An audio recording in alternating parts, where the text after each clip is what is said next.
Sejam bem-vindos ao Trechos do Tio Nico, um canal não oficial de vídeos exclusivos do Reverendo Augustus Nicodemus. Ele pega duas. Como eu disse, são muitas bênçãos espirituais, mas ele escolhe duas para mencionar e desenvolver. Eu creio que ele escolheu essas duas porque é dessas duas que todas as outras procedem. A primeira é a eleição, a escolha. Veja, ele diz: bendito Deus de Pai que nos abençoou com toda a sorte de bênção espiritual nas regiões celestes em Cristo. Aí vem no verso 4. Assim como nos escolheu nele antes da fundação do mundo, para sermos santos e irrepreensíveis perante ele. A primeira bênção que Paulo menciona aqui, que Deus na eternidade nos deu, foi a escolha, que a gente chama de eleição. Deus nos escolheu. Claro, essa é a raiz de todas as demais bênçãos, não é verdade? Exatamente, Deus nos escolheu para nos fazer o bem, e é daí que vem todas as demais bênçãos espirituais e materiais, dessa escolha que Deus fez. Quando ele diz que Deus nos escolheu, está evidente que houve uma separação. A ideia é que Deus olha a humanidade no seu pecado, na sua queda, e de entre a humanidade perdida, Deus escolheu para ele quem ele quis. A ideia da queda da humanidade está no capítulo 2. Você vai ver do verso 1 até o verso 3, você pode ler depois. Paulo vai descrever o estado real da humanidade. Mortos em ofensas e pecados, escravo do mundo, escravo do diabo, escravo da carne, dos pensamentos, filhos da ira, filhos da desobediência. Esses são os adjetivos e expressões que Paulo usa para dizer o estado da humanidade. Olhando essa humanidade, Deus escolheu. Quem usou essa palavra, escolheu, foi o apóstolo Paulo. Eu não tenho culpa, estou lendo o texto e explicando. Ele está dizendo que Deus nos escolheu, e toda escolha significa isso, você olhar para um conjunto de coisas e dizer: eu quero essas e não quero essas, porque na hora que você diz eu quero essas, você deixou as outras, é evidente. Então Deus fez uma escolha na eternidade, olhando a humanidade, e essa escolha, Paulo diz aqui, foi nele. Quem é o ele? Que não está nomeado aqui.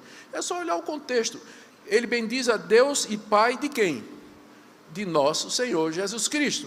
Deus nos escolheu nele, no nosso Senhor Jesus Cristo. Por que Paulo diz que essa escolha foi feita em Cristo? Eu creio que é para deixar claro que não foi por mérito.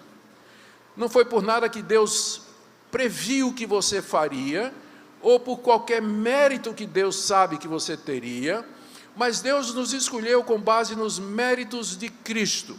Não foi por nada. É por isso que no final ele vai dizer que toda a glória é de Deus, para o louvor da sua glória. Porque se a escolha fosse baseada em qualquer coisa que você fez, ou que Deus previu que você faria, ele não podia terminar dizendo para o louvor da sua glória. Teria que dizer para o louvor da tua glória, porque depende de ti. Mas não é assim que ele termina. Ele termina dizendo, para o louvor da sua glória. Deus nos escolheu nele. Para deixar ainda mais claro, ele diz, antes da fundação do mundo. Ou seja, quando você não tinha feito nada ainda, você não tinha nem nascido, você nem existia, e Deus já escolheu em Cristo. Deus escolheu em Cristo. Para quê? Verso 4. Para sermos santos e irrepreensíveis perante ele. Por isso que eu disse que essa escolha foi Deus olhando a humanidade perdida.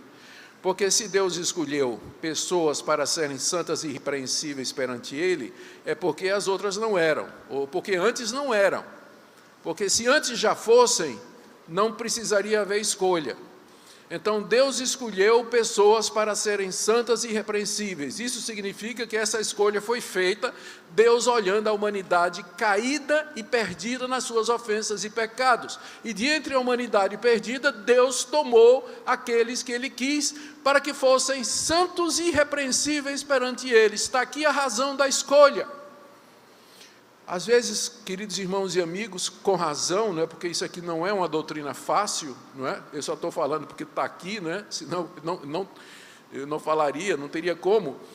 Mas algumas pessoas dizem, mas se eu sei que Deus me escolheu para ser, se Deus me escolheu e que eu sou dele e que eu vou para o céu, isso aqui não me deixa mais assim relaxado para eu pecar à vontade, né? Uma vez salvo, salvo para sempre, eu vou viver de qualquer maneira. Não, querido, você não entendeu. Deus escolheu você para ser santo. Se não tem santidade, não teve eleição. Como é que você sabe que você foi escolhido? Porque você está vivendo uma vida de santidade diante de Deus. Como é que você acha que você foi eleito, se você está vivendo uma vida de imoralidade, de dureza de coração, de perversão moral, espiritual, longe de Deus? Eleito como? Como eleito? Como é que você sabe que você foi?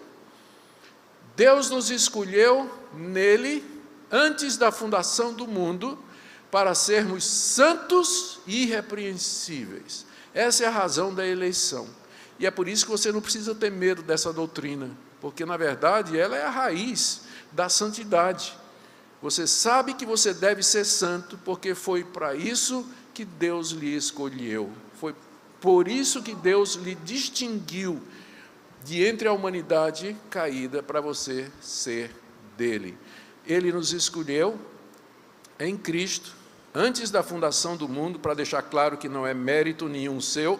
Se fosse mérito seu, ele não teria escolhido você para ser santo, porque aí você já era, não é? Então só faz sentido dizer que escolheu para ser santo, se antes você não era. Portanto, nunca foi por mérito, nunca foi por alguma coisa que Deus viu que você faria, mas segundo a sua soberana vontade. E aqui está a igreja. Você quer saber o que é a igreja? A igreja é isso aqui. A igreja é o conjunto de pessoas que Deus, desde a eternidade, para a sua glória, escolheu para serem santas e irrepreensíveis diante dele, nesse mundo e no mundo vindouro. É isso que é a igreja, biblicamente falando. É esse povo separado do mundo, pela soberana graça de Deus e pela sabedoria de Deus, para sermos exatamente isso aqui. A segunda bênção que Paulo escolheu falar é predestinação. E mais uma vez eu vou dizer, não fui eu que escolhi essa palavra. Está aí no final do verso 4 em diante. Ele continua dizendo, e em amor nos predestinou para ele, para a adoção de filhos, por meio de Jesus Cristo, segundo o beneplácito de sua vontade, para louvor da glória de sua graça. Qual a diferença entre escolha e predestinação? A escolha é o ato pelo qual você faz, a escolha é o ato da separação.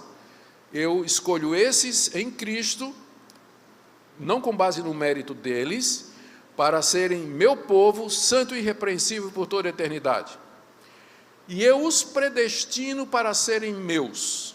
Esse é o destino que eu dou para eles na eternidade, eles serão meus, que é exatamente o destino que ele diz aqui, ó. Nos predestinou, início do verso 5, nos predestinou para ele.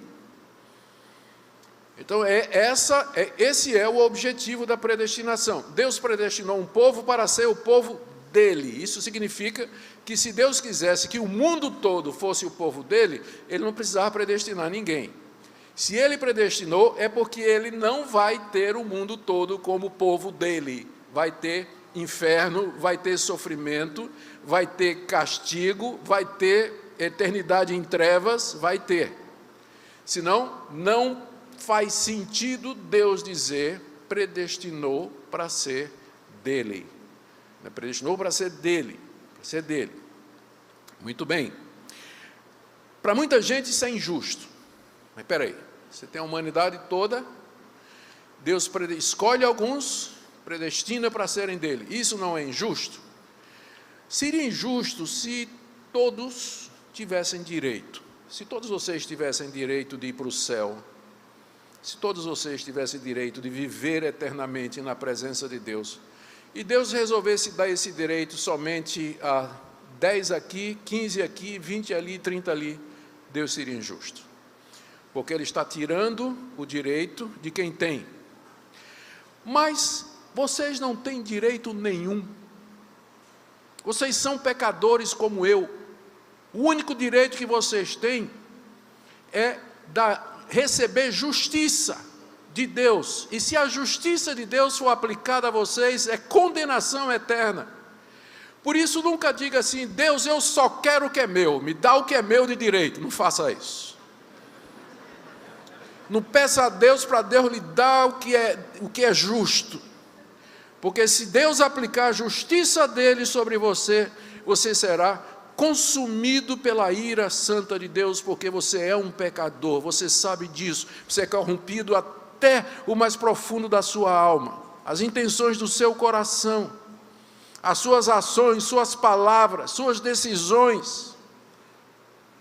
Portanto, quando Deus resolve salvar alguns e não todos, Ele não está sendo injusto. Paulo considera, na verdade, um ato de amor. Veja só, final do verso 5, final do verso 4. E em amor, nos predestinou para Ele. Em amor. Por que é um ato de amor? Porque Deus poderia ter deixado o mundo inteiro ir para o inferno. Mas Ele amou o mundo de tal maneira que Ele deu o seu Filho para que todo aquele que nele crê, e que serão esses que Ele escolheu e predestinou, não pereçam, mas tenham a vida eterna. Está aí o grande amor de Deus. Ele nos predestinou para Ele. Aí ele continua aqui, olha, verso 5. Para a adoção de filhos, para que fôssemos adotados como seus filhos. O que é que isso significa? Significa que a humanidade não é filha de Deus. Porque se a humanidade toda fosse filha de Deus, por que Paulo diria: Deus nos predestinou para sermos filhos adotados dele? Então nós nos tornamos filhos de Deus mediante a graça da redenção em Cristo Jesus. É verdade que você pode chamar as pessoas de filhas de Deus no sentido de que elas foram criadas por Deus, mas não no sentido filial de amor eterno, que envolve redenção e salvação eternamente, para todo o fim da história. Deus nos predestinou para Ele, para a adoção de filhos, para sermos filhos adotados. Aí Paulo repete, olha, por meio de Jesus Cristo, para deixar claro que não é por você, não é por seu mérito, não é porque você merece, não é porque você é melhor do que alguém, mas por causa dos méritos de outro. E esse outro é Jesus, que ele vai falar mais adiante. E para que fique mais claro, ele diz ainda, olha, final do verso 5, segundo o beneplácito de sua vontade. Em português, beneplácito quer dizer bom prazer. Porque isso aqui, beneplácito, não é português, não é? É uma língua muito antiga, que ninguém sabe o que é beneplácito. Mas significa o bom prazer. Então, Deus fez isso de acordo com o bom prazer da sua vontade. Pergunta, por que Deus fez isso? A resposta é, porque Ele quis. Ele teve prazer em fazer, segundo o bom prazer da sua vontade. Ele não pediu sua opinião, não pediu a opinião dos anjos, não pediu a opinião de ninguém. A Santa Trindade, as três pessoas confabularam, foram para a prancheta, desenharam a igreja e executaram o plano todo, porque eles quiseram fazer isso, falando das três pessoas. Deus quis fazer isso, segundo o bom prazer da vontade dele. Não foi por qualquer outra coisa, não. Baixe nossos conteúdos gratuitamente. Acesse o canal pelo link na descrição.